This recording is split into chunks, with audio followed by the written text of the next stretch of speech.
Ponidi, Anita, Pandega, dan Sun Hermawan disidang dalam kasus dugaan penipuan pengangkutan beton fiktif senilai 100 miliar.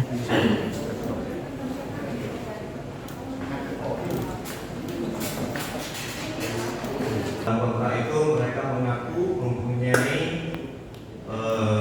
PO untuk pengangkutan. Untuk pengangkutan. Berarti kalau PT BSA itu sebagai pengangkutnya atau sebagai yang minta diangkut? Kita sebagai partnernya Pak Ponidi untuk bekerja sama mengangkut barang-barangnya PT Karya Usaha. Berarti PT BSA menyediakan alat angkut ya? Lebih tepatnya kami support dana. Support dana.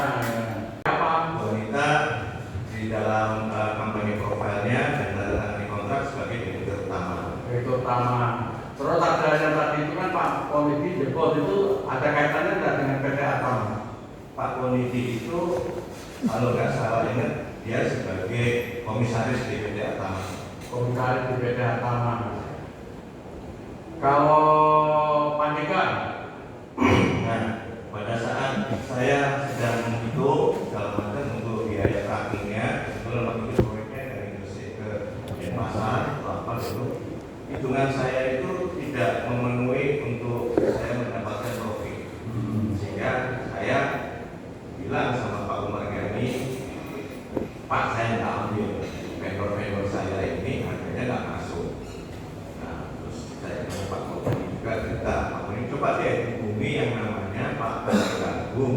Yang suruh hubungi siapa? Pak Monidi. Pak Monidi, Bapak disuruh hubungi Pak Pandega. Ya.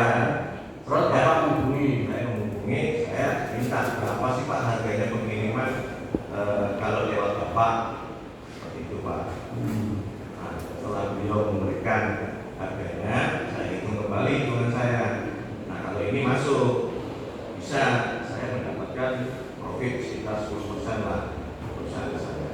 Saya lapor ke Pak pimpinan, Pak ini kalau dengan pernah nggak dia menceritakan selain yang ingin dia mencari lagi investor yang lain, dia sudah membawa, oh saya sudah pernah membawa investor ini untuk memberikan support pendanaan kepada PT ATL untuk meyakinkan saudara?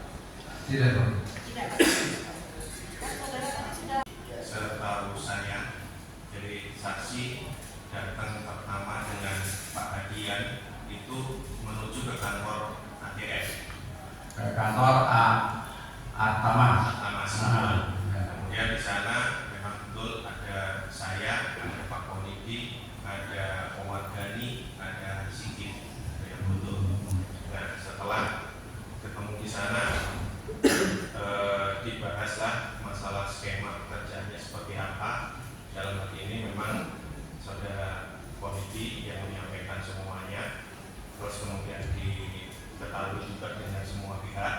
Nah, setelah semua jelas, barulah bergeser ke Gresik. Yang salah keterangan mana? Nah, saat di Gresik itu, Yang salah kan tadi Bapak menerangkan produk seperti itu. ya, yang salah kan ini ya, di Gresiknya itu. Saat di Gresiknya itu ketemu dengan yang mengaku selamat bagi itu Pak. Karena memang dari di Gresik tidak mungkin dari pihak Ponidi dan kita sendiri langsung masuk, tidak ada yang mewakili di situ juga selamat bagi. Yang benar ada selamat bagi. Ya. Jadi tadi mengatakan tidak ada pasal beliau salah. Iya. Kalau kita itu sesungguhnya apa yang disampaikan oleh saksi pelapor yang Pak Hadian ditanya apa kan terlihat bahwa ya, jawabnya nggak langsung terus bagaimana orang tahu apa tidak tahu. Contoh juga ternyata diakui bahwa kontrak antara PT Adin dengan PSA itu kan hanya formalitas, tidak dijalankan. Nah, itu sebenarnya memang sudah ada kesepakatan Pak dari awal bahwa memang PT Adin itu dipinjam benderanya oleh yang namanya Umar Gani yang tidak pernah diperiksa oleh ya, itu penyidik. nanti juga dijelaskan. Ya, kan saya juga sudah berkali-kali. Nah, terus apa yang harus dijalankan oleh Pandega Agung yang sekarang menjadi terdakwa ketiga itu adalah apa yang sudah pernah dulu dilakukan, makanya Pandega Agung mau. Dan memang dia bukan perusahaan pengangkutan dari awal, makanya saya tadi tanya, pernah nggak dicek? Nggak pernah. Kalau dicek dari awal juga tahu kenapa tidak dicek, karena sudah ada kesepakatan. Jadi sebenarnya BSA, Komedi, Adil, dan Kumargani yang mengatur semuanya ini memang sudah ada kesepakatan. Nanti itu jalannya seperti ini. CV Adil itu membuat laporan yang tadi saya sampaikan kepada majelis, ini loh laporannya dalam surat jalan. Itu yang buat juga bukan CV Adil, Pak. Itu juga PT Atamas. Nah, seperti itu. Jadi kan akhirnya kan saya tanya, berarti kontraknya dijalankan enggak? Itu. Ya kan? Ya memang ada kesepakatan di luar kontrak. Memang CV Adil itu tugasnya hanya membuat laporan aja. Laporan itu diperoleh dari mana? Ya dari ATM. Karena dia kan mau menyampaikan tagihan itu hanya cukup dengan muat aja. Sebenarnya ini masuk akal nggak sih? Kemudian dia mengingkari pemeriksaan bahwa fee 10% itu sudah dari awal. Nah, ada di BAP. Dan beberapa kali dia menyampaikan. Disampaikan oleh Umar Ghani 10%. Disampaikan oleh ATL ketika di kantornya juga 10%, ditentukan karena dia ngitung. Masuk akal nggak sih Pak ngitung-ngitung, kemudian dapat nggak dapat 10% dan lain sebagainya? Tidak Pak, dari awal memang sudah disampaikan. Jadi total tagihan 42 miliar tadi ya. Kan itu kan bukan CV Adil yang bertanggung jawab, itu kan tanggung jawabnya Artamas Artamas ya. Dan saya sudah nanti akan, dan ini di dalam putusan perdata itu juga sudah diputuskan bahwa ini adalah wan prestasi yang dilakukan oleh PT Artamas. Mengapa ini penipuan itu? Ini loh sudah jalan Pak 8 bulan. Jadi PT BSA itu sudah menikmati hasilnya selama 8 bulan. 10% itu. Jadi bukan begitu masuk uangnya, begitu tidak ada pekerjaannya, bukan, ini sudah jalan. Jadi itu merasa apa? Kriminalisasi? Iya. Ini terdakwa 3 Pandega Agung. Itu sebenarnya korban. Nanti kita akan membuktikan. Makanya kenapa tadi itu saya bilang, karena saya bisa membuktikan semua bukti-buktinya kita lengkap. Kalau orang jahat nggak punya bukti apapun, dihanguskan. Kita semua punya ada bukti sendiri. Nanti akan kita ajukan. Terkait sikap ibu terhadap ini yang tidak pernah diajukan Pak Adani itu? Nah yaitu, bagaimana? saya kan sudah berupaya memohon kepada majelis, tolong ini dipanggil, karena untuk pertanggungjawaban kepada Tuhan atas kebenaran itu harus nggak boleh main-main Bapak, karena ini menyangkut nasibnya orang. Nah, Umar Ghani inilah yang membidani semua. Nanti juga akan, tadi saya buktikan siapa yang membuat draftnya, Umar Ghani. Siapa yang membuat penawarannya, Umar Ghani. Nah, itu loh Pak. Jadi Umar Ghani karena pinjam CV Adil untuk wadahnya broker. Bapak tahu tidak kenapa broker atau Umar Ghani ini perlu wadah?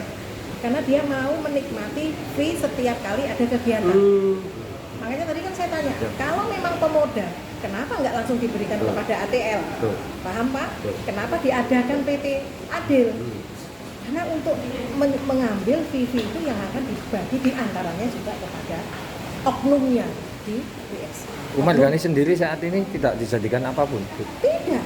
Dan itu yang membuat saya heran. Padahal ketika mulai di penyidikan di Polda, saya sudah saya berikan ini loh. Alasannya nggak tahu alamatnya, kan nggak masuk akal. Sudah saya berikan ini loh KTP. Tapi faktanya tidak pernah ditarik. Tapi ini ada ponaannya. Sebenarnya kunci semua itu ada di Umar Ghani.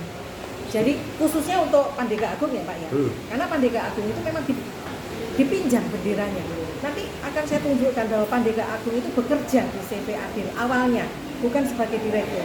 Dia hanya bekerja berdasarkan surat kuasa dari direkturnya CV Adil. Awalnya di CV Adil itu bukan CV yang diada-adakan loh Pak. Memang dia melakukan pengangkutan. Tapi untuk pengangkutan kecil-kecil, forwarder kecil.